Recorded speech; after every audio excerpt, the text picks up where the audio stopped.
அல்லாஹ்வுடைய தூதர் இந்த உலகத்தில் பைத்துல் மால் என்று சொல்லுகிற ஒரு பொது நிதியத்தை உருவாக்கினார்கள். அதைத்தான் ரசூலுல்லாஹி ஸல்லல்லாஹு அலைஹி வஸல்லம் சொன்னாங்க. இந்த உலகத்துல உங்களுக்கு எது மிஞ்சும் என்றால் நீங்க இந்த உலகத்துல உடுத்து கிழிச்சது, நம்ம இந்த உலகத்துல திண்டு கழிச்சது, இந்த உலகத்துல உள்ள சில மக்களுக்கு அந்த தேவைகளை நிறைவேற்றுங்க. நம்ம நினைச்சுக்கப்படாது அல்லாஹ் தஆலா நமக்கு சொத்தை தந்திருக்கிறான் என்றால் அது நம்ம மட்டும் திண்டு உண்டு இந்த உலகத்துல வாழ்றதுக்கு அல்லாஹ் தஆலா தரல. ரசூலுல்லாஹ் முதலாவது இந்த உலகத்துல செய்த தொழில் என்ன தொழில்? ரசூலுல்லாஹ் செய்த தொழில்.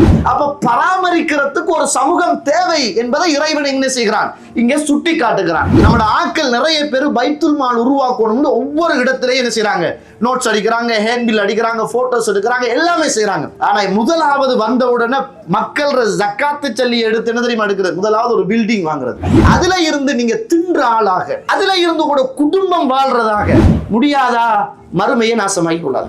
இதுல இன்னும் கொஞ்சம் பேர் ஜக்காத்தால் இன்னாருக்கு வீடு கொடுத்தோம் அடி போட்டோ. அவனோட மானம், மரியாதை, குடும்பம், பிள்ளைகள், எதிர்காலம், வாப்பா, உம்மா, வயசாளி, விதவை எல்லாரையும் கூப்பிட்டு வச்சு ஒரு போட்டோ பிடிச்சு அப்படிப்பட்டவர்கள் இந்த உலகத்தில் நின்று வணங்குகிற நோன்பு பிடிக்கிற நோம்பாளிகள் என்று சொல்லுகிற உயர்ந்த பதவியை அவர்களுக்கு கொடுக்கிறது. இல்லாதவர்களுக்கு தேடி கொடுக்கிறீர்களா?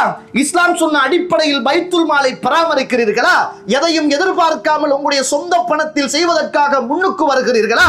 எத்தனையோ வீடுகளில் கரண்ட் பில் கட்ட முடியாமல், சாப்பிடறதுக்கு வழி இல்லாமல், பிள்ளைகள் பாடசாலைகளுக்கு ஸ்கூலுக்கு சல்லி கட்ட இல்லாமல் எத்தனையோ பேர் மனவேதனையோட வீட்டுக்குள்ள முடங்கி இருக்கிறாங்க. அநியாயமான முறையில் இந்த பொருளாதாரத்தை சாப்பிடாதங்கன்னு சொல்றாங்க. ஏன் நீங்கள் உங்களுடைய குடும்பமாக சேர்ந்து எங்கட குடும்பத்துக்குள்ள இருக்கிற ஏழைகளையும், விதவைகளையும், அனாதைகளையும் இனங்கண்டு என்ன தேவை, படிப்பு யாருக்கு தேவை, என்ன தேவை என்று ஏன் நம்மளாக செய்யக்கூடாது? சகோதர சகோதரிகளை ஏன் செய்யக்கூடாது? இந்த உலகத்தில் தன்னுடைய தேவைக்கு அதிகமாக வசூலிக்கக்கூடிய, யாசகம் கூக்கக்கூடியவர்கள் எல்லாம் நாள மறுமையில் நல்லது செஞ்சு போய் குளிக்க போய் சேத்தில் விழுந்த கதையாக நம்முடைய கதை மாறிவிடக் கூடாது. எல்லாம் வல்ல அல்லாஹ்வுடைய திருநாமம் போற்றி ஆரம்பம் செய்கின்றேன்.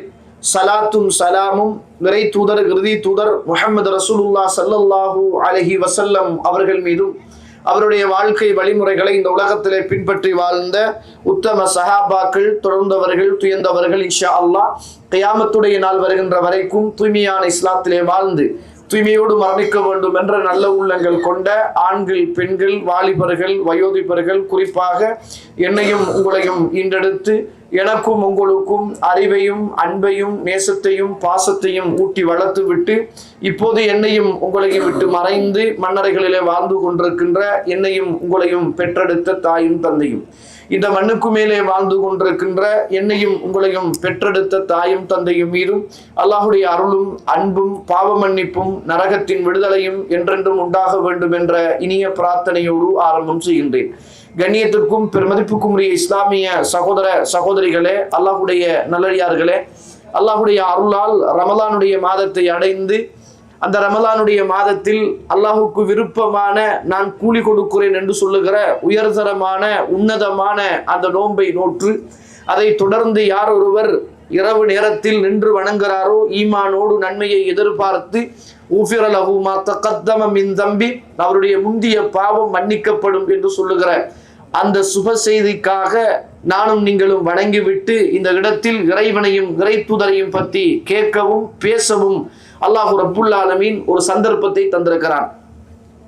அல்லாஹு தஆலா இந்த உலகத்தில் நம்மளை பொருந்தி கொள்ளுகிறான் என்ற அடையாளம் என்றால், அல்லாஹ் நம்மளை இந்த உலகத்திலே நேசிக்கிறான் என்ற என்ன அடையாளம் என்றால், அல்லது அல்லாஹ் நம்மள அவன் பக்கம் ஒரு நல்ல சாலிஹான மனிதனாக அவன் பொருந்தி கொண்ட நிலைமையில் அவன் எடுத்துக்கொள்ள போகிறான் என்றால், அல்லது நமக்கு மரணத்தை, நல்ல மரணத்தை அல்லாஹு தஆலா தரப்போகிறான் என்றால் அடையாளம் என்ன என்றால், தொடர்ச்சியான நல்ல காரியங்களில் அல்லாஹு தஆலா இந்த உலகத்தில் நம்மளை என்ன செய்வான்? அடிக்கடி பயன்படுத்துவான். அது அல்லாஹு தஆலா இந்த உலகத்தில் ஒன்று நம்மளை அவன் பக்கம் அழைத்து கொள்ள போகிறான் என்பது அடையாளம், அல்லது அல்லாஹு தஆலா நம்மளை சுத்தப்படுத்தி துப்புரவாக்க போகிறான் என்பது அடையாளம், அல்லது அல்லாஹு ரப்புல் ஆலமீன் நம்மளை நேசித்துக் கொண்டிருக்கிறான் என்பது அடையாளம். அதனால சந்தோஷப்பட்டு கொள்ளோடும் அடிக்கடி நல்ல காரியங்களில் ஈடுபடுகிற, செலவழிக்கிற, கேட்கிற, பேசுகிற, செய்கிற இப்படியான ஒரு சபைகளில் நாம் அமர்கிறோம் என்றால் அல்லாஹு தஆலா நம்மளை நேசிக்கிறான், அல்லது சுத்தப்படுத்தி கொண்டிருக்கிறான், அல்லது நம்மளை அவன் பக்கம் அழைக்க போகிறான் என்பது அடையாளம். கணியத்துக்குரிய இஸ்லாமிய சகோதர சகோதரிகளே, அந்த அடிப்படையில் அல்லாஹு தாலா நம்மளை நேசித்துக் கொண்டிருக்கிறான் என்பதுதான் இதனுடைய சான்று. நம்மளை விரும்புகிறான் என்பதுதான் இதனுடைய சான்று. கணியத்துக்குரிய இஸ்லாமிய சகோதர சகோதரிகளே, இன்றைய தலைப்பு, இந்த உலகத்தில் நானும் நீங்களும் வாழுகிற போது அல்லாஹ் ரப்புல் ஆலமீன் இந்த உலக வாழ்க்கைக்குள் பலதரப்பட்ட ஏற்றத்தாழ்வுடைய மக்களை அல்லாஹு தாலா படைத்திருக்கிறான். சிலரை அல்லாஹு தாலா சிறப்பானவர்களாக அறிவிலும் ஆளுமையிலும் ஆக்கியிருக்கிறான். சிலருக்கு அல்லாஹ் அறிவை கொடுக்காமல் ஆளுமையை கொடுத்திருக்கிறான். சிலருக்கு அல்லாஹ் பொருளாதாரத்தை கொடுத்திருக்கிறான், அறிவை அல்லாஹு தாலா குறைத்திருக்கிறான். சிலருக்கு அல்லாஹு தாலா அறிவையும் பொருளாதாரத்தையும் சேர்த்தே கொடுத்திருக்கிறான். சிலருக்கு சந்ததிகளை கொடுத்திருக்கிறான், சிலருக்கு சந்ததிகளை கொடுக்காமல் இருந்திருக்கிறான். இந்த உலகத்தில் சிலரை ஏழைகளாகவும் சிலரை தனவந்தர்களாகவும் அல்லாஹு தாலா ஆக்கி வைத்திருக்கிறான். இந்த உலகத்தில் ஒருவர் இன்னொருவர் மீது தங்கி வாழுகிற ஒரு அடிப்படையில் தான் அல்லாஹு தாலா இந்த உலகத்தில் வாழ வைத்திருக்கிறான். யாரும் இந்த உலகத்தில் 100% யாரோடும் தொடர்பு படாத ஒரு வாழ்வை இந்த உலகத்தில் வாழ முடியாது. அந்த வாழ்வு உலகத்தில் கிடையாது, அது சுவர்க்கத்தில் தான் இருக்கும். ஒரு நோய் வந்தாலும் இன்னும் ஒரு வைத்தியரை நாட வேண்டிய ஒரு தேவை என்ன செய்யும், இந்த உலகத்தில் வரும். அல்லது நாம் நன்மை செய்வதற்கு இன்னொருவருடைய உதவியை நாட வேண்டிய தேவை என்ன செய்யும், நிச்சயமாக இந்த உலகத்தில் வரும். நம்ம என்னதான் கோடீஸ்வரராக இருந்தாலும் அந்த சொத்தை நம்ம மட்டும் தின்றத்துல, நம்ம மட்டும் அனுபவிக்கிறதுல, நம்ம மட்டும் வாழ்றதுல ஒரு இறை விசுவாசிக்கு திருப்தியோ சந்தோஷமோ இருக்காது. அதை பிறருக்கு கொடுத்து மகிழ்றதுல தான் என்ன செய்யும், ஒரு இறை விசுவாசியுடைய சந்தோஷம் இருக்கும். அதைத்தான் ரசூலுல்லாஹி ஸல்லல்லாஹு அலைஹி வஸல்லம் சொன்னாங்க, இந்த உலகத்துல உங்களுக்கு எது மிஞ்சும் என்றால், நீங்க இந்த உலகத்துல உடுத்து கிழிச்சது, உடுத்து கலட்டி வச்சதை கூட யாராவது எடுத்துட்டு போய்த்துருவாங்க. நம்ம இந்த உலகத்துல திண்டு கழிச்சது, தின்றதுக்கு தயாரா இருந்த நிலைமையில கூட என்ன செஞ்சிடும், நம்மளோட சாப்பாடு இன்னொரு ஆளுக்கு போயிடும். அப்ப உடுத்து கிழிச்சது, உண்டு கழிச்சது, பிறருக்கு கொடுக்கறதுக்கு நியத்து வச்சதல்ல, கொடுத்து முடிச்சது. நம்ம இன்ஷா அல்லாஹ் இப்படி செய்வோம், அப்படி செய்வோம், இப்படி செய்வோம், அப்படி செய்வோம் என்று பல கற்பனையோட இருப்போம். ஆனா அது நமக்கு சொந்தமானது அல்ல. நம்ம செஞ்சிட்டோம் என்றால் அதுதான் நமக்கு சொந்தமானது. அல்லாஹ் இந்த உலகத்துல இந்த இஸ்லாமிய சமூகத்துக்கு கொடுத்த சிறப்பை போல வேற எந்த சமூகத்துக்கும் அல்லாஹ் இந்த சிறப்பை கொடுக்கல. அல்லாஹ் எவ்வளவு தூரம் இந்த உலகத்துல வாழுகிற மக்களை அவனுடைய இபாதத்துக்களில் சில நேரம் குறை நடக்கிற போது இந்த உலகத்தில் உள்ள சில மக்களுக்கு அந்த தேவைகளை நிறைவேற்றுங்க, நீங்க எனக்கு செய்த குறைகளை நான் நிறைவேற்றுகிறேன் என்று அல்லாஹ் சொல்றான். உதாரணத்துக்கு பாருங்க, நீங்க ஒரு மனுஷன் ரமலான்ல நோன்பு நோட்கிறான். நோன்பு நோட்டுட்டான்னு சொன்னா அவன் சில காரியங்கள்ல இருந்து தூரமாயிருக்கணும். மனைவியோடு இல்லறத்தில் என்ன செய்யக்கூடாது, ஈடுபடக்கூடாது.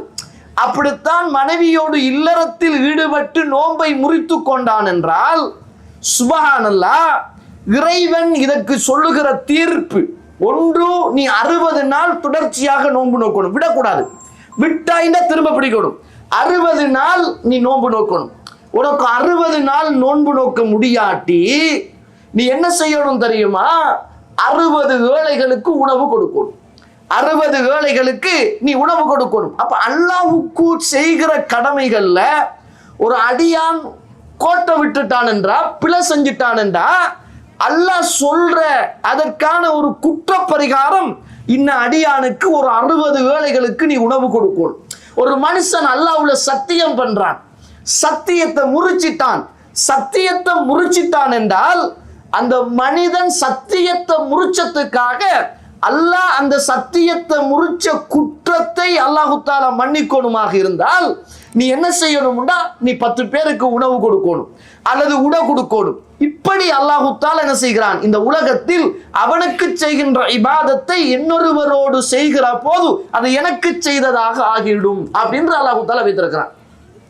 நீங்க ஹஜ்ஜில ஏதாவது ஒரு கிரிகைகளை, முக்கியமான ஒரு ஃபர்லான காரியத்தை விட்டுட்டீங்க, அப்ப என்ன செய்யணும்னா ஃபிதியா கொடுக்கணும்.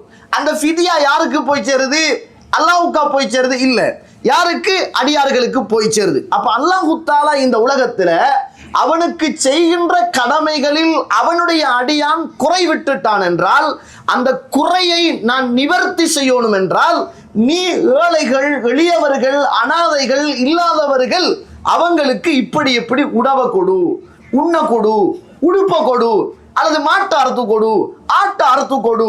இப்படி அல்லாஹு தாலா சொல்லுகிற போது அந்த நீ விட்ட அந்த பிழைய நான் என்ன செய்கிறேன், நிவர்த்தி செய்து கொள்கிறேன் என்று அல்லாஹு தாலா ஒரு மனிதனுடைய இபாதத்தில் நடைபெறுகிற பிழைக்கு இன்னும் ஒரு மனிதனுக்கு உணவையும், இன்னும் ஒரு மனிதனுக்கு ஆடையையும், இன்னும் ஒரு மனிதனுக்கு இந்த பூமியில் செய்கின்ற உதவிகளையும் அல்லாஹு தாலா ஆக்கி வைத்திருப்பதை பார்க்கிறோம். கண்ணியத்துக்குரிய இஸ்லாமிய சகோதர சகோதரிகளே, அந்த அடிப்படையில் அல்லாஹு ரப்புல் ஆலமீன் இந்த உலகத்துல பணக்காரர்களாக இருந்து சிலரை அல்லாஹு தாலா ஏழைகளாக ஆக்கியிருப்பான். இந்த உலகத்துல பணக்காரர்களிடத்தில் இருந்து சில ஏழைகள் வாழ வேண்டும் என்பதற்காக அல்லாஹு தாலா சில கடமைகளை அல்லாஹு தாலா வைத்திருக்கிறான். நம்ம நினைச்சிக்கப்படாது அல்லாஹு தாலா நமக்கு சொத்தை தந்திருக்கிறான் என்றால் அது நம்ம மட்டும் திண்டு உண்டு இந்த உலகத்துல வாழ்றதுக்கு அல்லாஹு தாலா தரல. அப்ப ஏன் உங்களுக்கு அல்லாஹு தாலா மிச்சமா தாரான்? உங்களுக்கு அல்லாஹு தாலா சொத்தை மிச்சமா தாரான்டா ஏன் தாரான் யோசிச்சிங்களா? உங்களுக்கும் போதும், உங்களோட மனைவிக்கும் போதும், உங்களோட பிள்ளைகளுக்கும் போதும், எல்லா செலவுகளும் போய் ஒரு தொகை மிஞ்சுது. அதுவும் சாதாரண தொகை அல்ல. உங்களுக்கு ஜக்காத் என்பது ஒரு பங்கு, அது இவ்வளவு இருக்கணும். உங்கள்கிட்ட 10.25 பவுன் தங்கம் இருந்தால் அல்லது பணம் இருந்தால் அதனுடைய பொருளாதாரத்தின் அளவை தாண்டிட்டும் என்றா நீங்க 2% ஏழைகள் எளியவர்களுக்கு கொடுக்கணும் என்று இறைவன் சொல்றான். அப்ப உங்கள்கிட்ட கடமையாகிற ஒன்று இந்த ஜக்காத். இதை நீங்க ஏழை எளியவர்களுக்கு கொடுங்க. தர்மம் என்ற ஒன்று இருக்கிறது, அது வந்துகிட்டு கடமை எல்லாம் கிடையாது.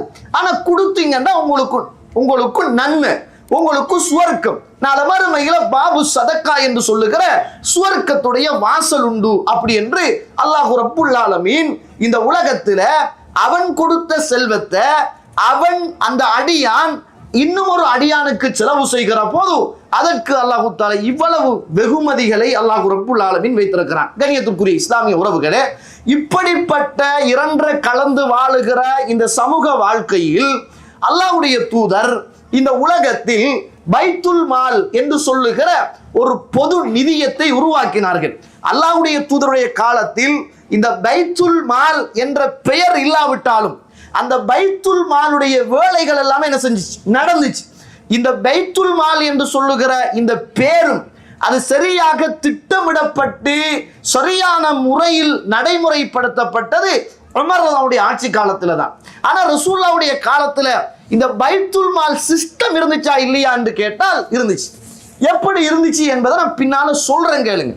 பைத்துண்டா வீடு, பைத்துன்னு சொல்லுவீங்கன்னா அல்லது பேத்துன்னு சொல்லுவாங்க யாராவது.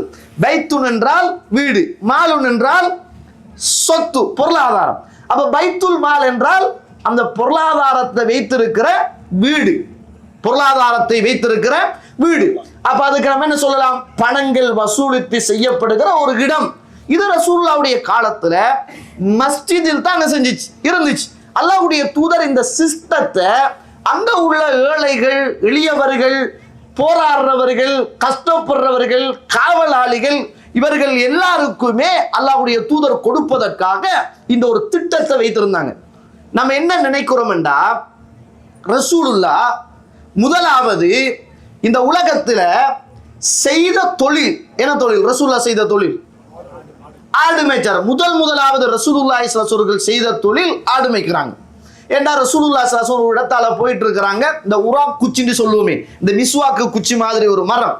அப்ப அதுல இருந்து சஹாபாக்கள் வந்துகிட்டு சில கனிகளை பிச்சுக்கிட்டு இருக்கிறாங்க, பழங்களை பிச்சிட்டு இருக்கிறாங்க. அப்ப ரசூலுல்லாஹ் சொல்றாங்க, அதை நல்லா கருத்த பழமா பார்த்து பீங்கன்னு சொல்றாங்க. அப்ப சஹாபாக்கள் கேட்கிறாங்க, அல்லாஹ்வுடைய தூதரே, அப்படின்னா உங்களுக்கு இந்த மரத்துல உள்ள, காட்டுல உள்ள ஒரு மரம் அது, அப்ப காட்டுல உள்ள மரத்துல இது நல்ல பழம் இது கெட்ட பழம் என்று பிரிச்சு பார்க்கிற ஒரு அறிவு இருக்குமா இருந்தால் அந்த காட்டோடு சம்பந்தப்பட்ட ஒரு ஆளுக்கு தான் அந்த அறிவு இருக்கணும். அப்ப சஹாபாக்கள் கேட்கிறாங்க, அல்லாஹ்வுடைய தூதரே, நீங்க ஏற்கனவே ஆடு மேய்ச்சிட்டீங்களா அப்படின்னு கேட்டாங்க. நீங்க ஆடு மேய்ச்ச பழக்கம் உங்களுக்கு இருக்குதான்னு கேட்டாங்க. அப்ப அவங்களுக்கு தெரியாது ரசூலுல்லாஹ் ஆடு மேய்த்தது. அப்ப ரசூலுல்லாஹ் சொன்னாங்க, இந்த உலகத்துல அனுப்பப்பட்ட எல்லா நபிமார்களும் ஆடு மேய்க்கக்கூடியவர்களாக இருந்தாங்க. அப்படி என்று இந்த உலகத்துல வேற யாரும் மேய்ச்சது? மூசா அலைஹிஸ்ஸலாம் செஞ்சாங்க, மேய்ச்சாங்க. மூசா அலைஹிஸ்ஸலாம் மேய்ச்சிருக்கிறாங்க. அப்ப இந்த உலகத்தில் என்ன செஞ்சாங்க, இப்படி இருந்திருக்கிறாங்க. அப்ப ரசூலுல்லாஹி ஸல்லல்லாஹு அலைஹி வஸல்லம் ஆரம்பமாக தொழில் செய்து வாழ்ந்தாங்க. 40 வருஷமாக ரசூலுல்லாஹ் சின்ன காலத்திலே இருந்து தொழில் செய்தாங்க.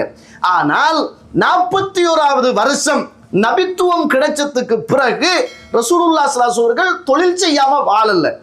நம்மட மைண்ட் செட்டிங் என்ன நினைக்குதுண்டா, அல்லாஹ்வுடைய தூதர் ஏதோ இந்த வார வருமானத்தில் இருந்துதான் வாழ்க்கையை ஓட்டிருப்பாங்களோ அப்படின்னு நினைக்கிறாங்க. இல்லை, அல்லாஹ்வுடைய தூதர் அப்படியெல்லாம் மக்களுடைய பொருளாதாரத்தில் இருந்து ரசூலுல்லாஹ் எடுக்கவும் இல்லை, கேட்கவும் இல்லை. கேட்டிருந்தாலும் கொடுத்திருப்பாங்க. ஆனா ரசூலுல்லாஹி ஸல்லல்லாஹு அலைஹி வஸல்லம் இந்த உலகத்துல வாழ்ற போது யுத்தத்துல கிடைக்கிற பங்குல ஒரு பகுதி அவருக்கு இருக்குது. அது எல்லாருக்கும் இருக்கும். யுத்தத்துல போய் யாராவது போராடி வெண்டுட்டு வருவாங்க என்றால் அந்த யுத்தத்துல வெற்றி கொள்ளப்படுற பொருளாதாரம் அவங்களுக்கு சொந்தம். ஒரு வீரர் இருக்கிறார், அவர் வந்துகிட்டு பொருளாதாரத்தோட இருக்கிறார். இஸ்லாத்துல ஒருவர் இருக்கிறார், பொருளாதாரத்துல உள்ள ஒரு வீரரை யுத்த களத்துல போய் கொண்டுட்டார் என்றால் அந்த கொல்லப்பட்டவருடைய பொருளாதாரம் இந்த கொண்டவருக்கு சாரும். அதுதான் இஸ்லாத்துடைய தீர்ப்பு. ஏன்னா இவன் தானே கொண்டான், அதனால அவ்வளவு சொத்தும் என்ன செய்யும், இவங்களுக்கு வந்து சேரும். இது ரசூலுல்லாஹி ஸல்லல்லாஹு காலத்துல உள்ள ஒரு நிபந்தனை. அதே போலதான் ரசூலுல்லாஹி ஸல்லல்லாஹு அவர்களுக்கு யுத்தத்துல ஹுமுஸ் 5ல் ஒரு பகுதி ரசூலுல்லாஹ்வுக்கு வரும். அது ரசூலுல்லாஹ் எடுப்பாங்க, ஏழைகளுக்கு கொடுப்பாங்க, எளியவர்களுக்கு கொடுப்பாங்க, அல்லாஹ்வுடைய தூதருடைய தேவைக்கும் என்ன செய்வாங்க. ஏன்னா ரசூலுல்லாஹ் யுத்தத்துல கலந்து கொள்ற ஒரு மனிதரே, அவர் சும்மா மத்த தலைவர் நீங்க போங்க நீங்க போங்க நீங்க எடுங்க அப்படின்னு கைட் பண்ணல. இறை தூதர் நின்று அந்த யுத்த களத்தில் போராடினார்.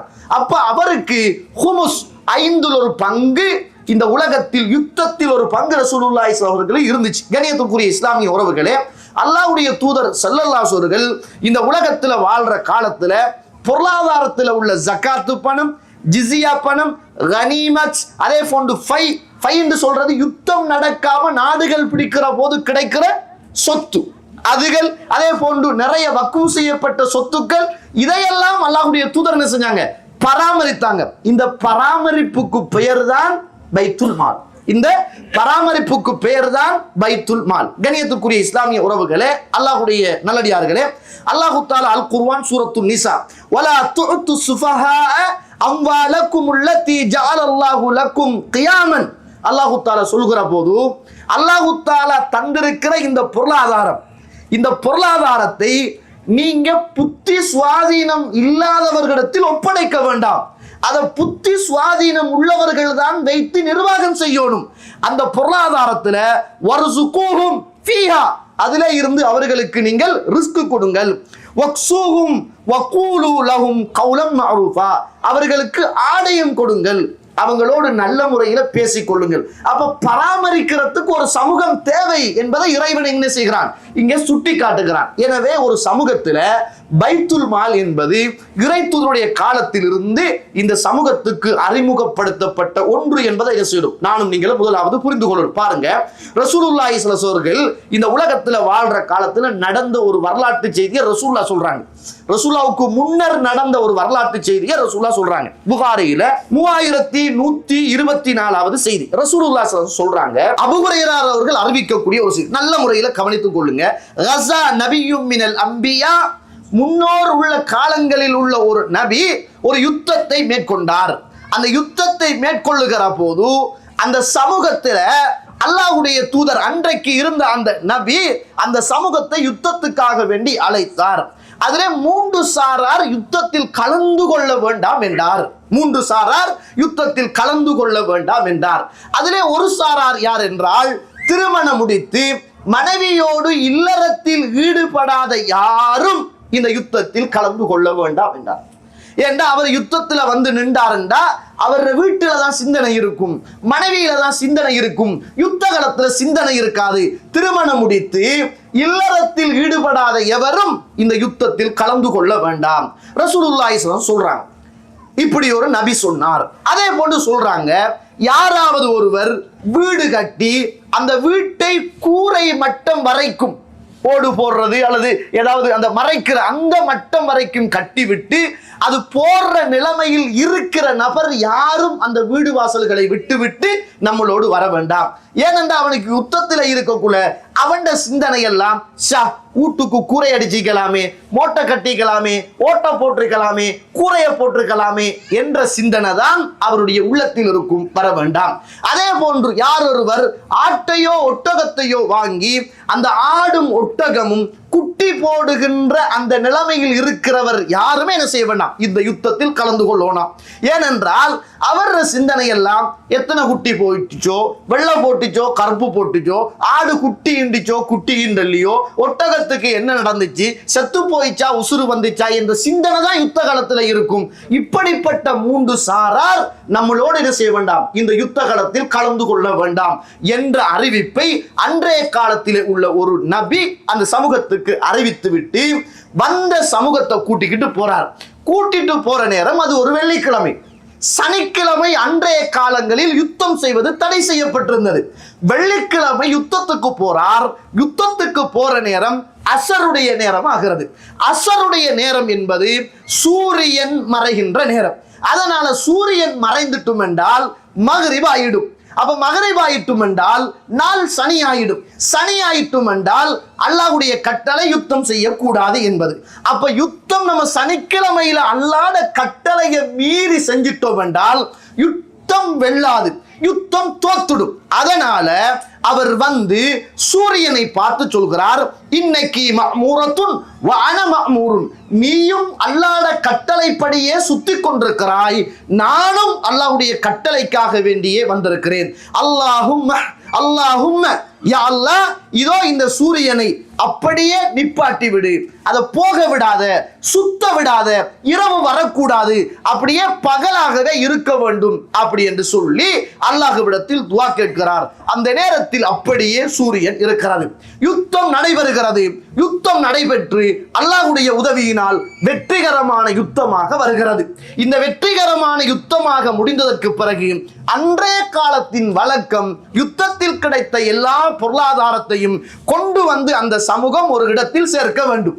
கொண்டு வந்து ஒரு இடத்தில் அந்த சமூகம் சேர்த்து விட்டால் அதில இருந்து அல்லாஹ்வுடைய தூதருக்கு முன்னர் உள்ள சமூகங்கள் யாரும் சாப்பிடக்கூடாது, அவங்களுக்கு எந்த பங்கும் போகக்கூடாது.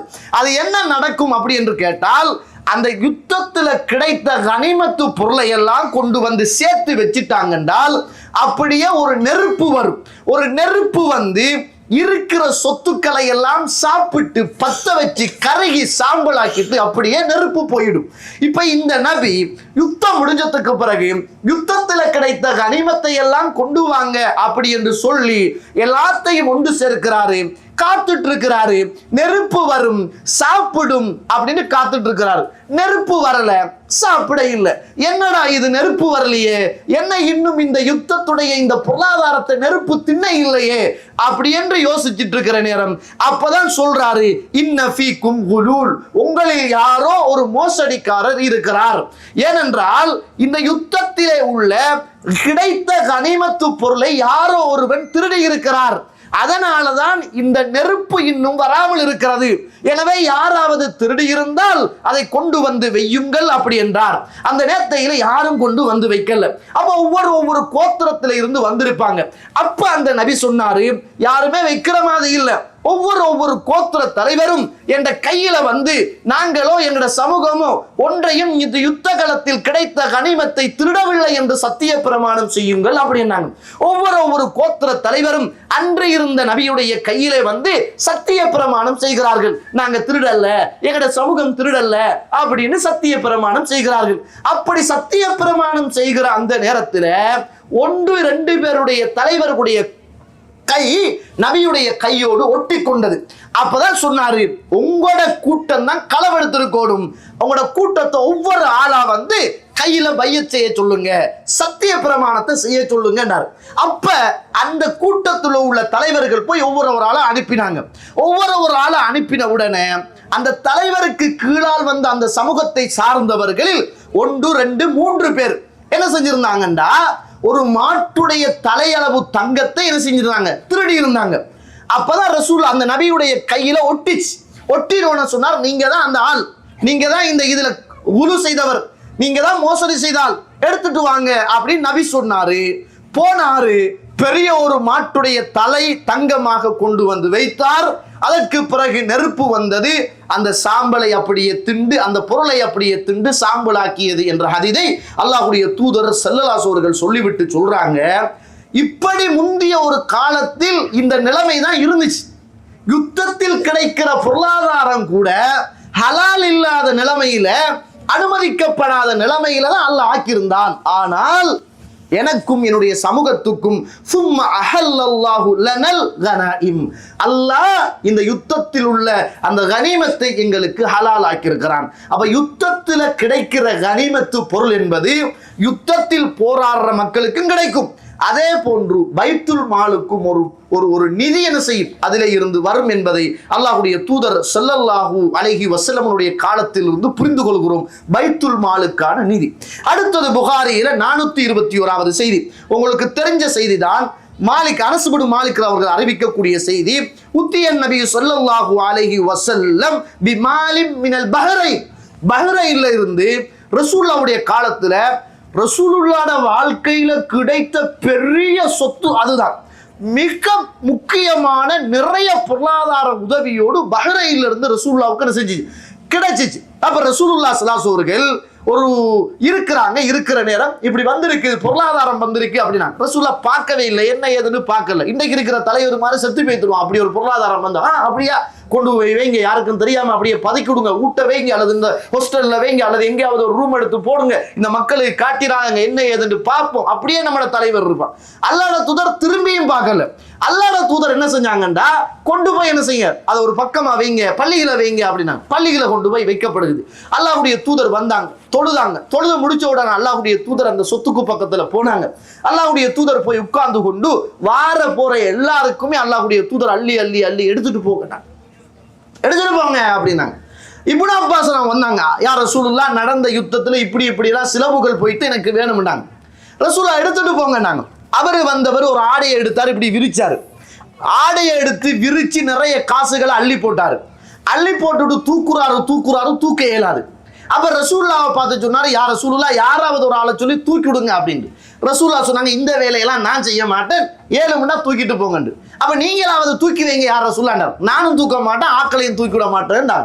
அப்ப என்ன செய்யறாருன்னா அள்ளினத்துல கொஞ்சத்தை கிள்ளி போடுறாரு, திரும்ப தூக்குறாரு, தூக்கி கொள்ளையிலாரு. அப்ப சொல்றா, யார் ரசூலுல்லாஹ் தூக்கிட சொல்லுங்க, யாராவது ஒரு ஆளை தூக்கிட சொல்லுங்க அப்படின்னு. ரசூலுல்லாஹ் சொன்னாங்க, மாட்டேன், அப்படிலாம் சொல்ல மாட்டேன். அப்ப நீங்க தூக்கி விடுங்கன்னு கேட்டார். நானும் தூக்கிட மாட்டாங்க ரசூலுல்லாஹ். அப்புறம் அல்லாஹ்வுடைய தூதர் சொன்னதுக்கு பிறகு கொஞ்சம் தள்ளி போடுறாரு.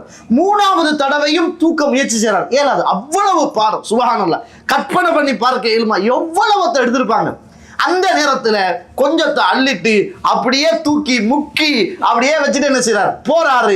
ரசூலுல்லாஹ் அப்படியே அந்த பொருளாதாரம் எவ்வளவு தேவையாக அவருக்கு இருக்கிறது, இதுல எவ்வளவு ஒரு ஆசையோட இருந்திருக்கிறார் அப்படின்னு ரசூலுல்லாஹ் இப்படியே அவரை பார்த்து கொண்டார்கள் என்று சொல்லுகிற ஹதீஸ் என்ன செய்கிறது, புகாரியில பதிவு செய்யப்பட்டிருக்கிறது. என்னத்தை புரிந்து கொள்ளணும் என்றால், அல்லாஹ்வுடைய தூதருக்கு அந்த காலத்தில இருந்து ஒவ்வொரு நாடுகள்ல இருந்து, ஒவ்வொரு பிரதேசங்கள்ல இருந்து, யுத்தத்தில இருந்து, ஜக்காத்தில இருந்து, பொது நிதிகள்ல இருந்து பராமரிக்க முடியாத யாராவது ஒத்தரும் இல்லாத அனாதை சொத்துக்கள் அப்படியே போயிட்டும் என்றால் அதையெல்லாம் சேர்த்து நிர்வாகம் செய்கிற ஒரு இடம்தான் பைத்துல் மால் என்பதை என்ன செய்யணும், நானும் நீங்களும் புரிந்து கொள்ள வேண்டும். கண்ணியத்திற்குரிய இஸ்லாமிய உறவுகளே, அல்லாஹ்வுடைய நல்லடியார்களே, இப்படி ஒரு சிஸ்டம் அல்லாஹ்வுடைய தூதருடைய காலத்தில் என்ன செய்து உருவாக்கப்பட்டது என்பதை நாங்கள் பார்க்கிறோம். அல்லாஹ்வுடைய தூதர் இந்த உலகத்துல வாழ்ற காலத்துல நம்ம நினைச்சுக்கப்படாது, இப்படியான பைத்துல் மால்ல இருந்துதான் ரசூலுல்லாஹ் தின்றுக்கிறாங்க அப்படின்னு நினைக்க கூடாது. ரசூலுல்லாஹ் ரொம்பவும் கவனமா இருந்தாங்க.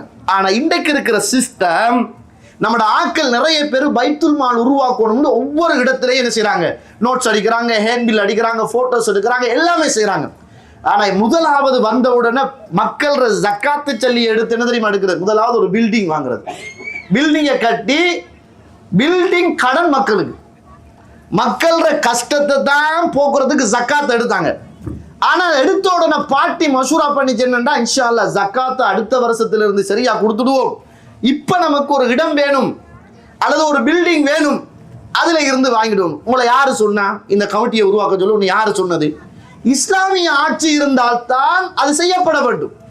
இஸ்லாமிய ஆட்சி இல்லாட்டி நீங்க ஒரு சமூக ஆர்வலராக இருப்பீர்களாக இருந்தால் தாராளமாக அதை செய்யலாம், தப்பு கிடையாது. ஆனால் அதுல இருந்து நீங்க தின்ற ஆளாக, அதுல இருந்து உங்களோட குடும்பம் வாழ்றதாக, அதுல இருந்து உங்களுக்கு தெரிஞ்ச ஆட்கள் பயன்படுறதாக செய்யக்கூடாது, இருக்கக்கூடாது.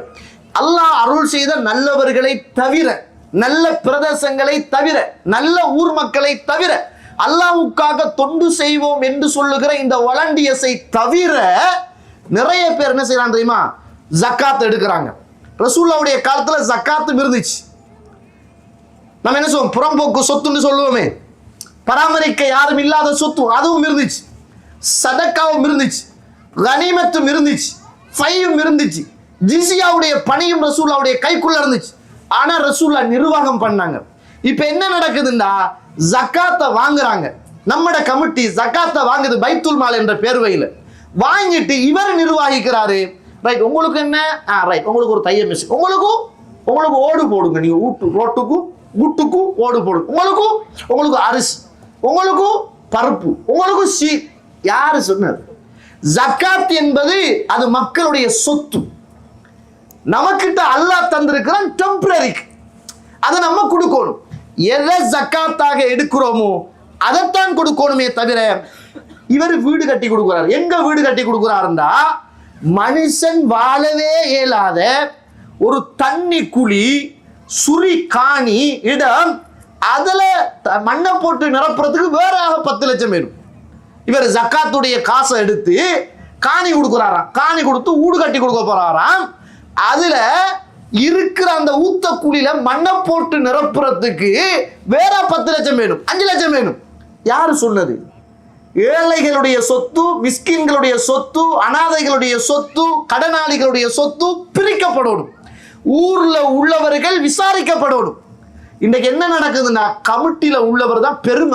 அவர் வீட்டை வந்து தட்டுவாங்க, போங்க வேற ஒரு நாளைக்கு. நீங்க 4 பேர்கிட்ட வாங்கி இவர் வாரவரை மதிக்கிறதும் அல்ல. ஒருவன் இழந்து போறதும் அதுதானே. ஒரு கஷ்டவாளி வருவான், இவர்கிட்ட போய் சொல்லுவான், இங்க பாருங்க எனக்கு ஒரு வீடு வாசல் இல்லை அப்படின்னு. இதே போல இன்னொரு பள்ளிக்கு போய் சொல்லுவான், இங்க மீட்டிங் நடக்கும். அவன் எல்லா இடத்துலயும் வித்து தானே தெரிகிறான், அங்கேயும் வாங்குறான், இங்கேயும் வாங்குறான். அங்கே இப்படி செய்கிறவர்கள் அல்லாஹ்வுக்காக வேண்டி உங்களோட மறுமைகளை நாசமாக்காதீர்கள். கஷ்டவாளி வருவான், உங்களோட சொத்தல்ல, உங்களோட உம்மா விட்டு சொத்தல்ல, வாப்பா விட்டு சொத்தல்ல. நான் சொல்லல, இதை ரசூலுல்லாஹ் இந்த வார்த்தையை சொன்னார், நான் பின்னால சொல்றேன். பராமரிக்க உங்களால் முடியுமாக இருந்தால் அதுல இருந்து நீங்கள் தின்னாமல், உண்ணாமல், உடுக்காமல், பெட்ரோல் செலவு, அந்த செலவு, இந்த செலவு என்று எடுக்காமல் உங்களால் நீதியான முறையில் உரியவருக்கு உரிய ஹக்கை தேடிக்கொண்டு போய் கொடுக்க முடியுமா இருந்தால் ஒவ்வொரு ஊர்களிலும் இந்த பைத்துல் மாலை உருவாக்குங்கள். முடியாதா? மறுமையை நாசமாகி கொள்ளாது. இதுல இன்னும் கொஞ்சம் பேர் ஜக்காத்தால் இன்னாருக்கு வீடு கொடுத்தோம், அடி போட்டோம். நீ சின்ன கோழி கூட்டம் கட்டி கொடுத்துட்டு அவன் மானம், மரியாதை, குடும்பம், பிள்ளைகள், எதிர்காலம், வாப்பா, உம்மா, வயசாளி, விதவை எல்லாரையும் கூப்பிட்டு வச்சு ஒரு போட்டோ பிடிச்சு பேஸ்புக்ல போட்டு உலகத்துக்கு பரப்பி அவர் பக்கத்துல இருந்துட்டு ஊரவண்ட சொத்தை எடுத்து கொடுக்கிறாரு. கொடுக்குற நேரம் பெருமைத்தனம். அல்லாஹு அக்பர், அல்லாஹு அக்பர். கொடுங்க, ஏதாவது ஒரு சைனை வாங்கிக்கங்க. கொடுத்தோம் என்பதற்கு ஒரு ஆதாரம் எடுத்துக்கங்க. கணக்கு வழக்கு காட்டுற நேரம் கேட்கிறவங்கள்ட்ட கொடுங்க. கணக்கு வழக்கு காட்டுற நேரம் கவனமாக காட்டணும். ஜக்காத்துடைய பொருள் இவ்வளவு கிடைத்தது, தர்மத்துடைய பொருள் இவ்வளவு கிடைத்தது, கனிமத்தாக எவ்வளவு கிடைத்தது, வேறு வேறாக பிரித்து காட்ட முடியுமாக இருந்தால் செய்யுங்கள். அல்லது உங்களுடைய மறுமைகளை நாசமாக்கி கொள்ளாதீர்கள். உங்களோட மறுமைகளை நாசமாக்கி கொள்ளாதுங்க. கண்ணியத்துக்குரிய இஸ்லாமிய உறவுகளே, அல்லாஹ்வுடைய நடிகர்களே, இந்த சிஸ்டம் சமூகத்தில் உருவாக்கப்படுமாக இருந்தால் உண்மையில் வரவேற்கத்தக்கது. ஆனா இப்படி செய்யும்.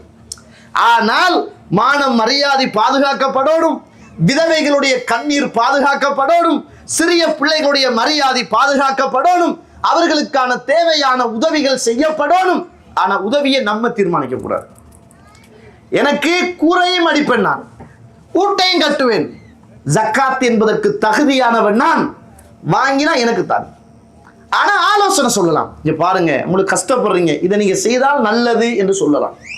சில ஆட்கள் ருஷ்டு இல்லாத ஆட்கள் இருப்பாங்க. ருஷ்டு இல்லாத ஆட்கள்டா இந்த புத்தி சுவாதீனம் இல்லாத, சல்லி கிடைச்சால் அந்த அந்த என்ன சொல்றது, ஒரு வகையான அந்த மந்த புத்தியுள்ள உள்ள ஆட்கள் இருப்பாங்க. கிடைச்சா கண்ட நின்ற மாதிரி வீணாக செலவழிச்சிடுவாங்க. அப்படியானவர்களுக்கு நாம் நின்று அதை செய்து கொடுக்க வேண்டுமே தவிர, நல்ல புத்தி உள்ள அறிவுள்ள ஆட்களுக்கு ஆலோசனை சொல்லுங்கள்.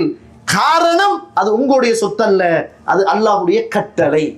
அது உங்களுடைய சொத்து அல்ல, அது அல்லாஹ்வுடைய கட்டளை என்பதை மறந்துவிடக் கூடாது. கண்ணியத்துக்குரிய இஸ்லாமிய உறவுகளே, அல்லாஹ்வுடைய நடிகார்களே, அல்லாஹ்வுடைய தூதர் இந்த உலகத்துல வாழ்ற போது நுபுவத்துக்கு பிறகு ரசூலுல்லாஹி ஸல்லல்லாஹு அலைஹி அவர்களுக்கு மிக பிரதானமான, ரசூலுல்லாஹ் சாதாரண மனுஷர் அல்ல, புரிஞ்சுக்கங்க. அவர் பெரிய சொத்தோட தான் இருந்தார். நம்மள என்ன நினைக்கிறோம் என்றால், ரசூலுல்லாஹ்வுக்கு 99 ஆடுகள் இருந்தது, ஒன்று அறுப்பாரு, ஒரு மாசம் கழியும், 2 அறுப்பாரு, 2 மாசம், இப்படியே போனா அப்போ 99 ஆடுன்னா கொஞ்ச காலத்துல முடிஞ்சிருமே. இந்த ஹதீஸ்ல சில சிக்கல்கள் இருக்கிறது. ரசூலுல்லாஹி ஸல்லல்லாஹு அலைஹி அவர்களுக்கு இருந்த 3 சொத்து இருக்கு. ரசூலுல்லாஹ்வுக்கு இந்த உலகத்தில் இருந்த ஃபதக் என்று சொல்லுகிற ஒரு காணி இருந்துச்சு, ஒரு தோட்டம் இருந்துச்சு. ஹைபர் என்று சொல்லுகிற ஒரு தோட்டம் இருந்துச்சு. பனு நதீர் அல்லது நுவைர் என்று சொல்லுகிற 3 சொத்துக்கள் அல்லாஹ்வுடைய தூதருக்கு கடைசி வரைக்கும் வருமானம் வந்து கொண்டே இருந்தது. சாதாரண ஆளல் எப்படி ரசூலுல்லாஹ் ஏறத்தாழ 6-7 மனைவிகள், பிள்ளைகள், தன்னை நம்பி வந்து கேட்கிற மக்கள், முகம்மதே குடு என்று கழுத்தில் உள்ள சாலுவையை இறுக்கி பிடித்து அச்சிகள் பதிகிற அளவுக்கு ஆத்திரத்தோடு கேட்கிற நேரத்தில் இறை தூதர் இருந்தால் கொடுப்பார்கள், இல்லாட்டி விட்டுடுங்கப்பா, என்ற சால்வையை தந்துடுங்கப்பா என்று சொல்வார்கள். எப்படி சாத்தியம்? சாதாரணமாக இருக்கல்ல, ரசூலுல்லாஹி அவர்களுக்கு இருந்துச்சு. இந்த ஹைபர் என்பது யுத்தத்தில் கிடைத்த ஹுமுஸ் 5/1 அதுல உள்ள ஒரு சொத்து. ரசூலுல்லாஹ் ஃபதக் என்று சொல்லுகிற ஒரு சொத்து, பனு நதீர் அல்லது நுவைர் என்று சொல்லுகிற 3 வகையான சொத்து அல்லாஹ்வுடைய தூதருக்கு நிரந்தரமாக இருந்துச்சு. அதுல வருமானம் வந்துச்சு, அதே இருந்து சாப்பிட்டாங்க. அல்லாஹ்வுடைய தூதர் ஸல்லல்லாஹு அலைஹி வஸல்லம், அல்லாஹ்வுடைய தூதர் இந்த உலகத்துல மௌத்தாகிறாங்க. மௌத்தாகின உடனே 4035வது செய்தி புகாரியில பதிவு செய்யப்பட்ட செய்தி. அன் ஆயிஷா ரலியல்லாஹு அன்ஹா அன்ன ஃபாத்திமா அலைஹி ஸலாத்து வஸலாம் வல் அப்பாஸ் ரலியல்லாஹு அன்ஹு, இந்த அப்பாஸ் ரதி அவர்கள், ஃபாத்திமா ரலியல்லாஹு அவர்கள் எல்லாரும் அத்தையா அபூபக்கர், அபூபக்கர் அவர்கிட்ட வராங்க. வந்த உடனே சொன்னாங்க, அல்லாஹ்வுடைய தூதர் மௌத்தா போய்த்தார்கள். நாங்கள் எல்லாம் இறை தூதர் மௌத்தாகின உடனே ஒன்றுமே இல்லாத நம்ம ரசூலுல்லாஹ் மௌத்தாகக்குள்ள எண்ணத்தோட மௌத்தாகினாங்க. ஆயிஷா நாய் சொன்னாங்களே, வீட்டு வாசப்படியில் உள்ள ஒரு ஒரு ஒரு ஒரு ஒரு பாத்திரத்தில் பார்லி கொஞ்சம் தான் இருந்துச்சு, அதைத்தான் காலமெல்லாம் சாப்பிட்டேன். என்னடா முடியலன்னு பார்த்தேன், அளந்து பார்த்த போது முடிந்து விட்டது, அவ்வளவுதான் அவட வாழ்க்கை. அவ்வளவுக்கு பரக்கத்தாக அல்லாஹ் ஆக்கி வச்சார். ரசூலுல்லாஹ்வுடைய மௌத்துக்கு பிறகு போறாங்க, அபூபக்கர்ட்ட கேட்கிறாங்க, அபூபக்கரே, அல்லாஹ்வுடைய தூதர் இந்த உலகத்தில் வாழுகிற போது அர்லுஹு மின் ஃபதக், ஃபதக் என்று சொல்லுகிற ஒரு பூமி இருந்துச்சு, அல்லாஹ்வுடைய தூதருக்கு ஹைபர் என்று சொல்லுகிற ஒரு சொத்து இருந்துச்சு, அதையெல்லாம் எங்களுக்கு கொடுங்களேன், நாங்கள் எல்லாம் எங்களுடைய குடும்பம் வாழோடுமே, சாப்பிடோடுமே, அதை தாங்களேன் அப்படின்னு கேட்டாங்க. அந்த நேரத்தில் சொன்னாங்க அபூபக்கர் ரலியல்லாஹு அன்ஹு அவர்கள், அல்லாஹ்வுடைய தூதர் சொல்ல நான் கேட்டிருக்கிறேன், லா நூரஃபு மா தரக்னா சதகா, அல்லாஹ்வுடைய தூதர் இந்த உலகத்தில் மரணிக்கிற போது விட்டு விட்டு போன எல்லாமே சதகா, பைத்துல் மாலுக்கு வந்து சேர வேண்டியது, எதையும் உங்களுக்கு தரமாட்டேன், ஆனால் பைத்துல் மாலில் இருந்து உங்களுடைய குடும்பத்தை நிர்வகிக்க வேண்டிய பொறுப்பு எனக்கு இருக்கிறது, கடைசி வரைக்கும் நான் அதை பொறுப்பை செய்வேன். ரசூலுல்லாஹ் மௌத்தாயினத்துக்கு பிறகு ரசூலுல்லாஹ்வுடைய சொத்துக்கள் எல்லாம் பைத்துல் மாலுக்கு வந்துச்சு.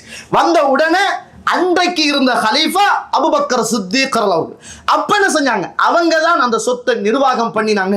முழுக்க கொடுக்கல, வார வருமானத்தை எல்லாம் கொடுக்கல, அதுல எவ்வளவு போகும் என்று இறை தூதர் சொல்லி இருந்தார்களோ அதை கொடுத்துட்டு மற்ற எல்லாமே என்ன செஞ்சிச்சு, பைத்துல் மாலுக்கு சேர்க்கப்பட்டது என்று சொல்லுகிற வரலாறை நானும் நீங்களும் மறந்துவிடக் கூடாது. கண்ணியத்துக்குரிய இஸ்லாமிய உறவுகளே, அல்லாஹ்வுடைய நாடியார்கள், அதே போல யாராவது இப்படி ஒரு பைத்துல் மால் நிதியத்தை உருவாக்கணும் என்று சொன்னா இஸ்லாம் அதை வரவேற்கிறது, இஸ்லாம் உங்களுக்கு ஊக்கப்படுத்துகிறது. இஸ்லாம் அப்படிப்பட்டவர்களை அல்லாஹ்வுடைய போராட்டத்தில் போராடுகிற போர் வீரர்கள் அப்படி என்று சொல்கிறது. அப்படிப்பட்டவர்கள் இந்த உலகத்தில் நின்று வணங்குகிற, நோன்பு பிடிக்கிற நோம்பாளிகள் என்று சொல்லுகிற உயர்ந்த பதவியை அவர்களுக்கு கொடுக்கிறது. அல்லாஹ்வுடைய தூதர் சொன்னாங்க புகாரியில 6006வது செய்தி, அஸ்ஸாஇ அலல் அர்மிலத்தி வல் மிஸ்கீனி கல் முஜாஹிதி ஃபீ சபீலில்லாஹ், யார் இந்த உலகத்தில் விதவைகளுக்கும் அனாதைகளுக்கும் கஷ்டப்பட்டு தேடி பொருளாதாரத்தை சேர்த்து கொடுக்கிறானோ அவர் அல்லாஹ்வுடைய பாதையில் போராடுகிற ஒரு போர் வீரருக்கு சமனாவார். சாதாரண விஷயம் அல்ல. அனாதைகளை பராமரிக்கிறீர்களா, விதவைகளை பராமரிக்கிறீர்களா, இல்லாதவர்களுக்கு தேடி கொடுக்கிறீர்களா, இஸ்லாம் சொன்ன அடிப்படையில் பைத்துல் மாலை பராமரிக்கிறீர்களா, எதையும் எதிர்பார்க்காமல் உங்களுடைய சொந்த பணத்தில் செய்வதற்காக முன்னுக்கு வருகிறீர்களா, அந்த நேரத்தில் இறை தூதர் சொன்ன செய்தி என்ன தெரியுமா, கல் முஜாஹித் ஃபீ சபீலில்லாஹ், அல்லாஹ்வுடைய தூதருடைய அந்த வார்த்தை சகோதர சகோதரிகளே, நீங்கள் எல்லாம் போராட்டத்தில் போராடுகிற வீரர்களுக்கு சமன் அப்படின்னு ரசூலுல்லாஹ் சொல்றாங்க. அல்லது யஸூமுன் நஹார் வ யகூமுல் லைல், பகல் முழுக்க நோன்பு நோட்டு இரவெல்லாம் நின்று வணங்கிய நன்மையை பெற்றவர்கள் இந்த விதவைகளுக்கும் அனாதைகளுக்கும் உழைக்கக்கூடிய மக்கள் நாங்க ரசூலுல்லாஹி ஸல்லல்லாஹு அலைஹி வஸல்லம். அப்படிப்பட்ட ஒரு புனிதமான பணிதான் இந்த பொது பணி என்பதை மறந்துடக்கூடாது. ஆனால் அந்த பொது பணியில் மக்களுடைய மானங்களும் மரியாதையும் இன்னைக்கு நிறைய இடங்கள்ல என்ன நடக்குதுண்டா, இவர் மஷூரா பண்ணி போட்ல இவர் இருப்பாரு, நிர்வாகத்துல இருப்பாரு, இவங்க எல்லாம் கூட்டம் சேர்ந்து ஒரு மஷூரா நடக்கும். என்ன சொல்ற, நாங்க கொஞ்சம் பேருக்கு இன்ஷால்லா ஒரு 10 தைய மிஷினை வாங்கி கொடுத்துருவோம் அப்படின்ட்டு. இன்னைக்கு நிறைய வீட்டுல தைய மிஷின் வேலை செய்யாம இருக்குது. நூல் இல்ல, ஆள் இல்ல, தைக்க இடம் இல்லை, ஒன்றுமே இல்லை. நீங்க தீர்மானிக்க கூடாது அவங்களுக்கு என்ன தேவை என்றுதான் கொடுக்க வேண்டுமே தவிர நம்ம தீர்மானிக்கப்படாது. ஆனா இன்றைக்கு என்ன எப்படி நடக்குது பிசினஸ்டா, அல்லாஹ் அருள் செய்தவர்களை தவிர போட்ல 10 பேர் இருக்கிறாங்க நிர்வாகத்துல. இவர் என்ன செய்யறாங்கன்னா தைய மிஷின் கொடுப்போம். அப்ப என்ன செய்யறது, நான் விசாரிக்கிறேன். எங்க விசாரிக்க, இவர மச்சான் கடை வச்சிருப்பார், அவர மச்சான் மிஷின் பிசினஸ். இவர் என்ன செய்வாரு, கிணறு கட்டி கொடுப்போம். இவர மச்சான் மேசன், நீங்க வந்து கட்டுங்க. அவரோட சொந்தம் வருகுது, பந்தம் வருகுது, குடும்பம் வருகுது, உழைக்குது. எல்லாரும் நின்று போட்டோ எடுக்கிறாங்க. சுபஹானல்லாஹ், ஊரார் சொத்தை எடுத்து இன்னைக்கு சமூகத்துல இன்னைக்கு பெருமை அடிக்குகிற ஒரு சாரார் அல்லாஹ் அருள் செய்தவர்களை தவிர வாழ்ந்து கொண்டிருக்கிறார்கள். இப்படிப்பட்டவங்க மறுமையில் என்ன செய்வீங்க, நீங்க இழிவையும் அல்லாஹ்வுடைய கோபத்தையும் தான் பெற்றுக்கொள்வீர்கள் என்பதில் எள்ளில் முனை அளவு கூட சந்தேகம் கிடையாது.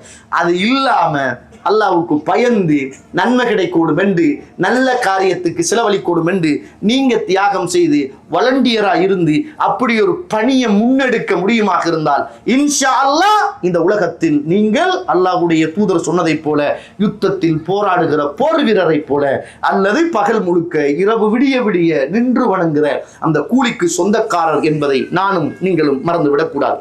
அதே போல கேட்டு வாரவருக்கு மட்டும்தான் நிறைய பேர் கொடுக்குறாங்க. அல்லாஹ் ரப்புல் ஆலமீன் அல் குர்ஆன் சூரத்துல் பக்ரா 2வது அத்தியாயம் 273வது வசனம், லில் ஃபுகராஇல் லதீன உஹ்சிரு ஃபீ ஸபீலில்லாஹ் லா யஸ்தத்திஊன தர்பன் ஃபில் அர்த் யஹ்ஸபுஹுமுல் ஜாஹிலு அக்னியாஉ மினத் தஅஃஃபுஃப். இந்த உலகத்தில் சில மக்கள் இருக்கிறாங்க. அல்லாஹ் சொல்லுகிற வார்த்தை, அன்பான தனவந்தர்களே, ஒவ்வொரு சமூக பணியிலும் தன்னை ஆர்வலராக தொண்டர்களாக இணைத்துக் கொண்டிருக்கின்ற இந்த சமூக பணி செய்கின்ற சகோதர சகோதரிகளே, உங்களை அழைத்து இந்த அல் குர்ஆனிய வசனம் பேசுகிறது. உங்களை அழைத்து இந்த அல் குர்ஆனிய வசனம் பேசுகிறது. லில் ஃபுகரா, சில ஏழைகள் இருக்கிறார்கள். அல்லதீன யுஹ்சிரு ஃபீ ஸபீலில்லாஹ், தன்னை அல்லாஹ்வுடைய பாதையிலே அர்ப்பணித்தவர்கள். லா யஸ்தத்திஊன தர்பன் ஃபில் அர்த், இந்த பூமியில் எதையும் அவர்களுக்கு என்று தேடிக்கொள்ள முடியாதவர்கள். யஹ்ஸபுஹுமுல் ஜாஹிலு அக்னியாஉ மினத் தஅஃஃபுஃப், அவங்களோட உடுப்பை பார்த்தீங்கன்னா, அவங்களோட பேச்சை பார்த்தீங்கன்னா, அவங்களோட நடைய பார்த்தீங்கன்னா, அவங்களோட ஆடையை பார்த்தீங்கன்னா, அவங்களோட தோற்றத்தை பார்த்தீங்கன்னா, பணக்காரன் கூட நினைத்துக் கொள்வான் இவர்கள் எல்லாம் பணக்காரர்கள் என்று. அப்படிப்பட்டவர்களை பார்த்து தேடி கொண்டு போய் கொடுங்க என்று அல் குர்ஆன் சொல்லும்.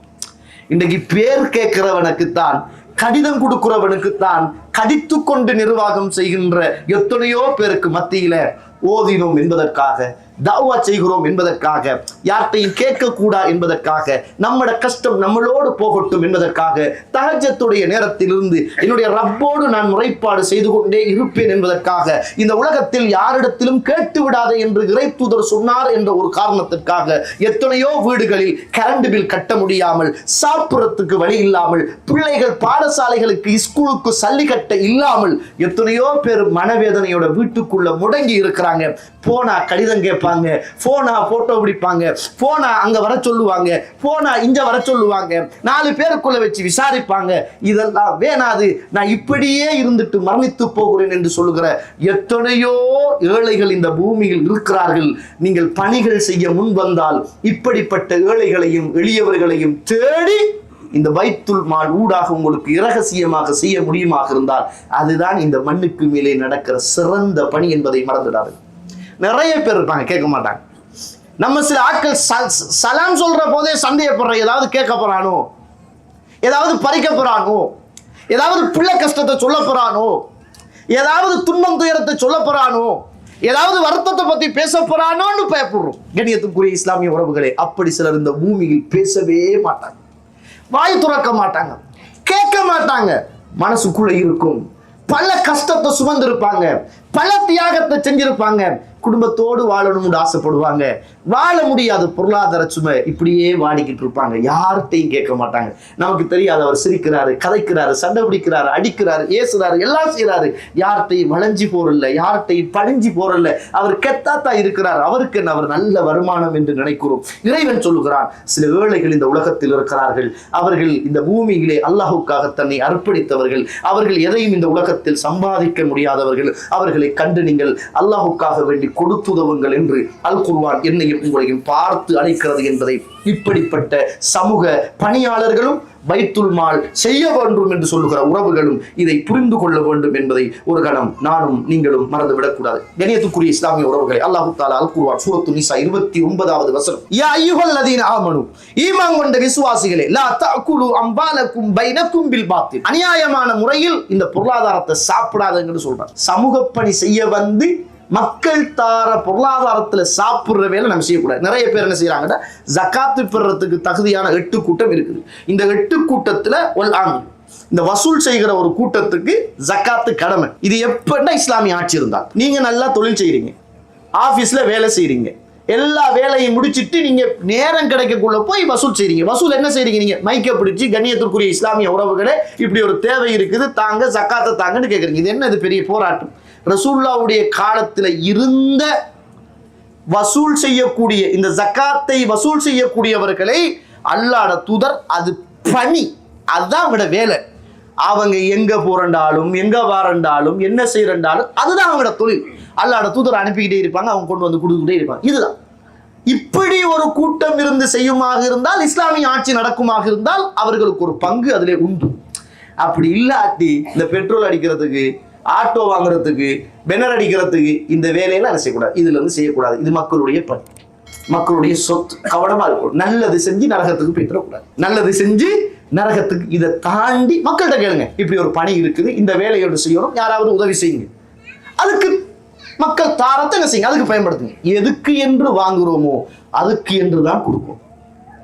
எதுக்கு என்று கேட்கிறீங்களோ அதுக்கு என்று தான் செலவழிக்கணும். இதுக்குன்னு கேட்டுட்டு இதுக்கு செலவழிக்கப்படாது. கொடுக்கிறது அதுக்கு என்றால் அதுக்குத்தான் என்ன செய்யணும், செலவழிக்கணும். பைத்துல் மால் செய்கின்ற உறவுகள் இந்த விஷயத்தில் பயந்து கொள்ளணும். காரணம், ரமலான் வந்தோடனே எல்லா இடத்துலையும் இந்த பைத்துல் மால் என்ன செய்யுது, உருவாக்கப்படுகிறது. செய்யறாங்க, நல்ல சேவைகள் செய்யறாங்க, பணிகள் செய்யறாங்க. வாழ்த்துக்கள், அல்லாஹ் அருள் புரியட்டும், நன்மைகளை அல்லாஹ் கொட்டி தரட்டும். ஆனால் நாளை மறுமையில் கை சேதப்படுகிற இப்படிப்பட்ட பட்டியலில் என்ன செய்யக்கூடாது, யாருமே வந்துவிடக்கூடாது. ரசூலுல்லாஹி ஸல்லல்லாஹு அலைஹி வஸல்லம் சொல்றாங்க, 7197வது செய்தி புகாரியில பதிவு செய்யப்பட்ட செய்தி. ரசூலுல்லாஹி ஸல்லல்லாஹு அலைஹி அவர்கள் பனி சுலைம் என்று சொல்லுகிற கூட்டத்தாரிடத்தில் லுத்பியா என்று சொல்லுகிற இப்னு லுத்பியா என்று சொல்லுகிற ஒரு நபித்தோழரை அல்லாஹ்வுடைய தூதர் ஜக்காத்துடைய வசூலுக்காக வேண்டி அனுப்பியிருந்தார். அல்லாஹ்வுடைய தூதர் அவர்கிட்ட கணக்கு கேட்கிறாங்க, எங்க போயிட்டு வந்தீங்களா, என்ன கணக்கு வழக்கு அப்படின்னு கேட்கிறாங்க. இவர் என்ன செய்யறாருன்னா, ஹாதல்லதி லக்கும், இதோ போன பொருளாதாரம் உங்களுக்கு, வஹாதி ஹதியத்துன் உஹ்தியத்லி, இது எனக்கு அங்க ஹதியாவா கிடைத்தது அப்படின்றார். சுப்ஹானல்லாஹ். அல்லாஹ்வுடைய தூதர் அவரை பார்த்து கேட்டாங்க, ஏய், நீ அங்க போகாம உண்ட வாப்பாட வீட்டுல உங்களோட உம்மாட வீட்டுல உட்கார்ந்து இருந்திருந்தால் உங்களுக்கு ஹதியா கிடைத்திருக்குமா என்று ரசூலுல்லாஹி ஸல்லல்லாஹு அலைஹி கேட்டாங்க. கேட்டுவிட்டு அல்லாஹ்வுடைய தூதர் ஸல்லல்லாஹு அலைஹி வஸல்லம் அவர்கள் மிம்பர்ல ஏறினார்கள். மிம்பர்ல ஏறினார்கள். ثم قام رسول الله صلى الله عليه وسلم فخطب الناس وحمد الله. மிம்பரில் ஏறினார்கள், அல்லாஹ்வை புகழ்ந்தார்கள். அதற்கு பிறகு சொன்னார்கள், நான் இந்த பூமியில் சிலரை என்னுடைய பணிக்காக வேண்டி நான் அவர்களை இந்த உலகத்தில் நான் நிர்வாகிகளாக ஆக்குறேன், பணிக்காக வேண்டி அமர்த்துகிறேன். அவர்கள் போகிறார்கள், எடுத்து வருகிறார்கள், இது என்னுடையது என்று சொல்கிறார்கள், இது பொதுப்பணி உடையது என்று சொல்கிறார்கள். தோழர்களே, அவர்கள் அவர்களுடைய வீட்டில் அல்லது அவர்களுடைய தந்தையுடைய வீட்டில் அல்லது தாயுடைய வீட்டில் அவர்கள் உட்கார்ந்திருந்திருந்தால் அந்த ஹதியா அவர்களுக்கு கிடைத்திருக்குமா என்று அல்லாஹ்வுடைய தூதர் ஸல்லல்லாஹு அலைஹி வஸல்லம் அவர்கள் மிம்பரில் இருந்து எச்சரித்தார்கள் என்பதை நானும் நீங்களும் பார்க்கிறோம். ரசூலுல்லாஹ் எச்சரித்து விட்டு சொன்னாங்க, நாளை மறுமையிலே சிலர் அல்லாஹ்வுடைய சன்னிதானத்தில் சுமந்தவர்களாக, ஆடுகளையும் மாடுகளையும் ஒட்டகங்களையும் சுமந்தவர்களாக, சில இடங்களில் ஒட்டகம் கத்துகிற சத்தத்தோடு, ஆடு கத்துகிற சத்தத்தோடு, மாடு கத்துகிற சத்தத்தோடு மறுமையில் அவர்கள் வருவார்கள் என்பதை அல்லாஹ்வுடைய தூதர் ஸல்லல்லாஹு அலைஹி வஸல்லம் அந்த சமூகத்துக்கு எச்சரித்தார்கள் என்பதை நானும் நீங்களும் புரிந்து கொள்ள வேண்டும். அல்லாஹ்வுடைய தூதர் சொல்லிவிட்டு கையை உயர்த்தினார்கள். கமக்கட்டுடைய வெண்மை தெரிந்தது. அல்லாஹ்வுடைய தூதர் கேட்டார்கள், அலா ஹல் பல்லக்த், இதோ நான் எற்றி வைத்து விட்டேனா என்று கேட்டார்கள். கவனமாக இருக்கணும். பொதுப்பணிகள் செய்து பைத்துல் மால்கள் நிர்வாகம் பண்ணி இப்படிப்பட்ட பணிகளில் இருந்து நல்லது செஞ்சு போய் குளிக்க போய் சேத்தில் விழுந்த கதையாக நம்முடைய கதை மாறிவிடக்கூடாது. இந்த சட்டிக்குள் இருந்து அடுப்புக்குள் விழுந்த கதையாக நம்முடைய கதை மாறிவிடக்கூடாது. நல்லது செய்ய முடியுமுண்டா செய்யுங்க, இல்லாட்டி அந்தந்த குடும்பம் அதை செஞ்சுட்டு போகும். அந்தந்த குடும்பம் அதனால ஒவ்வொரு குடும்பமும் உங்களோட வீட்டுக்குள்ள 1000 ஏழைகள் இருக்கிறார்கள், 1000 விதவைகள் இருக்கிறார்கள், படிக்க முடியாதவர்கள் இருக்கிறார்கள், கேட்க முடியாமல் துடித்துக் கொண்டிருக்கிறார்கள், வீடு வாசல் வசதி இல்லாத உங்களுடைய உறவுகள் இருக்கிறார்கள். ஏன்? உங்களுடைய தந்தையுடைய பேரால், உங்களுடைய தாயுடைய பேரால், உங்களுடைய குடும்பத்துடைய பேரால் நீங்கள் நல்ல முறையில் ஜக்காத்துக்கு தகுதியானவர்களாக, தர்மத்துக்கு தகுதியானவர்களாக, வசதிக்காரர்களாக இருந்தால் ஏன் நீங்கள் உங்களுடைய குடும்பமாக சேர்ந்து எங்களோட குடும்பத்துக்குள்ள இருக்கிற ஏழைகளையும் விதவைகளையும் அனாதைகளையும் இனங்கண்டு என்ன தேவை, படிப்பு யாருக்கு தேவை, என்ன தேவை என்று ஏன் நம்மளாக செய்யக்கூடாது? சகோதர சகோதரிகளை ஏன் செய்யக்கூடாது? அப்படித்தான் செய்வோமாக இருந்தால் மாஷா அல்லாஹ், எத்தனையோ நம்மட குடும்பத்தில் இருக்கிற கஷ்டவாளிகள், எத்தனையோ நம்மட குடும்பத்தில் இருக்கிற ஏழைகள் எளியவர்கள் இன்றைக்கு நல்லா வாழ்வாங்களா இல்லையா? நம்மளும் கொண்டு கொடுக்குறோம் போட்டோவுக்கு முன்னுக்கு. ஹாஜியார் இன்று 50,000 தந்தார், முடிச்சு. ஹாஜியார் 1,00,000 அன்பளிப்பு செய்தார், மண்ணை பூட்டி கபனை தோண்டி அடக்கிட்டீங்க. பிரபலியத்துக்காக கொடுக்கிற உறவுகளாக இல்லாமல் பிறருக்காக கொடுக்கிற உறவுகளாக இந்த உலகத்தில் நாம் இருப்போமாக இருந்தால் அதுதான் மறுமையில் நமக்கு வந்து சேரும் என்பதை நானும் நீங்களும் மறந்து விடக்கூடாது. கணியத்துக்குரிய இஸ்லாமிய உறவுகளை, அல்லாஹ்வுடைய தூதர் எச்சரிக்கின்ற ஒரு செய்தி. அல்லாஹ்வுடைய தூதர் உங்களோடு பேசுகிறார். 3118வது செய்தி, புகாரியிலே பதிவு செய்யப்பட்ட செய்தி. இன்ன ரிஜாலன், சில மனிதர்கள் இருக்கிறார்கள். எப்படிப்பட்டவர்கள் என்றால் மக்களுக்கு மத்தியிலே அவர்கள் பங்கு வைக்கிறார்கள், அநியாயமான முறையிலே பங்கு வைக்கிறார்கள்.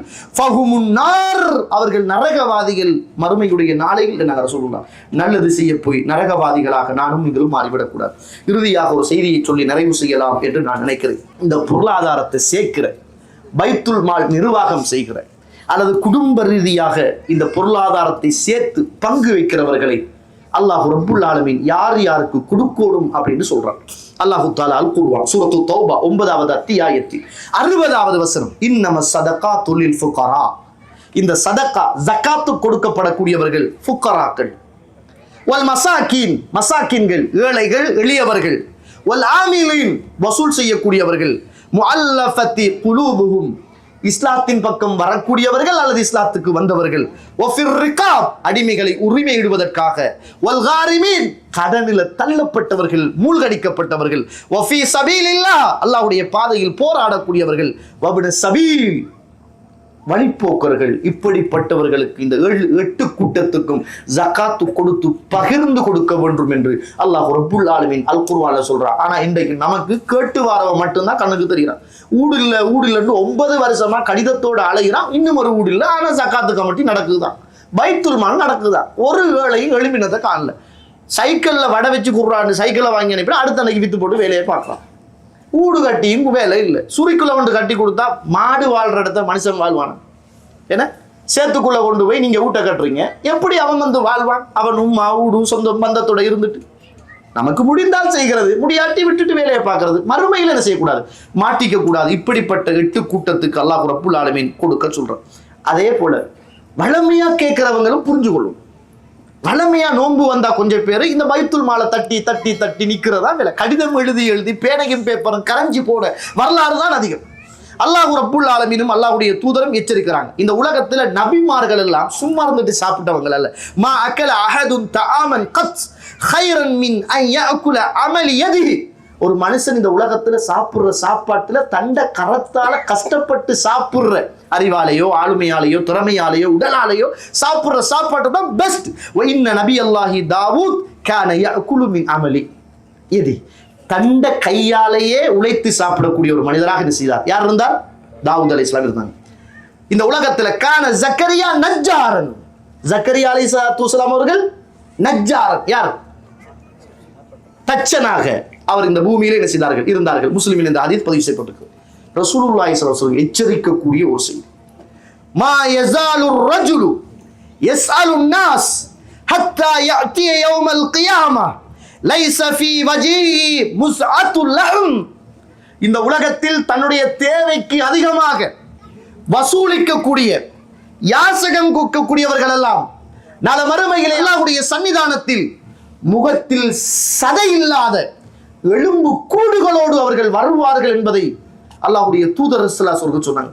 தனக்கிட்ட பொருளாதாரம் இருக்குது, காலமெல்லாம் பிச்சை கேட்கிறேன், காலமெல்லாம் கஷ்டத்தை சொல்றேன், இருக்கு அக்கவுண்ட்ல காட்டிக்கொள்றல்ல, வாயை துறந்தா வறுமை, வாயை துறந்தா கஷ்டம், என்னன்னு கேட்டா அவன் நமக்கு தரணும், வளமையாக தாரத்தை தாங்கோ என்று அடம் பிடிக்கிற உறவுகள் அல்லாஹ்வை பயந்து கொள்ள வேண்டும். நாளை மறுமையுடைய நாளையில் அல்லாஹ்வுடைய சன்னிதானத்தில் இப்படி அளவுக்கு மீறி யாசகம் கேட்கக்கூடியவர்கள் எல்லாம் முகத்தில் சதை இல்லாத சதக்கூடுகளாக அந்த சமூகத்தில் எழுப்பப்படுவார்கள். முள்ளு கூடு மட்டும்தான் மறுமையில் இருக்கும் என்பதை அல்லாஹ்வுடைய தூதர் ஸல்லல்லாஹு அலைஹி வஸல்லம் அவர்கள் சொன்னார்கள் என்பதை பார்க்கிறோம். எனவே கண்ணியத்துக்குரிய இஸ்லாமிய உறவுகளே, அல்லாஹ்வுடைய நாடியார்களே, அதனால நம்மளால முடிந்தால் நம்ம செய்யணும், முடியல் என்றால் செய்த சகோதரர்களுக்கு உதவி செய்யணும். அதே போல இந்த பைத்துல் மால் என்பது ஜக்காத்துல் ஃபித்ரையும் என்ன செய்யும், சேர்த்துக்கொள்ளும், சதக்காக்களையும் சேர்த்துக்கொள்ளும், ஜக்காத்தையும் சேர்த்துக்கொள்ளும், கனிமத்து பொருட்களையும் சேர்த்துக்கொள்ளும், புறம்போக்கு காணிகளையும் சேர்த்துக்கொள்ளும், அனாதைகளுடைய சொத்துக்களை பராமரிப்பதையும் சேர்த்துக்கொள்ளும், புத்தி சுவாதீனம் அற்றவர்களையும் சேர்த்துக்கொள்ளும். அதை அழகான முறையில் நிர்வாகம் செய்து ஒரு சமூகம் செய்து என்றால் ஒப்படையுங்கள், தப்பு கிடையாது. அப்படி இல்லை என்றால் அவர்களும் மாட்டிக்கொள்ளக்கூடாது, நம்மளும் மாட்டிக்கொள்ளக்கூடாது என்பதை அறிந்து தெரிந்து பைத்துல் மால் இஸ்லாத்தில் இன்றியமையாத ஒன்று. இஸ்லாம் இருந்தால் அது கட்டாயமானது, இஸ்லாம் இல்லை என்றால், இஸ்லாமிய ஆட்சி இல்லை என்றால் அது வாலண்டியர்ஸாக செய்யப்பட வேண்டிய ஒன்று என்பதை நானும் நீங்களும் புரிந்து கொள்வோம். இன்ஷா அல்லாஹ் நாளைய தலைப்பில் சந்திப்போம். ஆகிர தஅவானா அனில் ஹம்துலில்லாஹி ரப்பில் ஆலமீன். அஸ்ஸலாமு அலைக்கும் வரஹ்மத்துல்லாஹி வபரகாத்துஹு.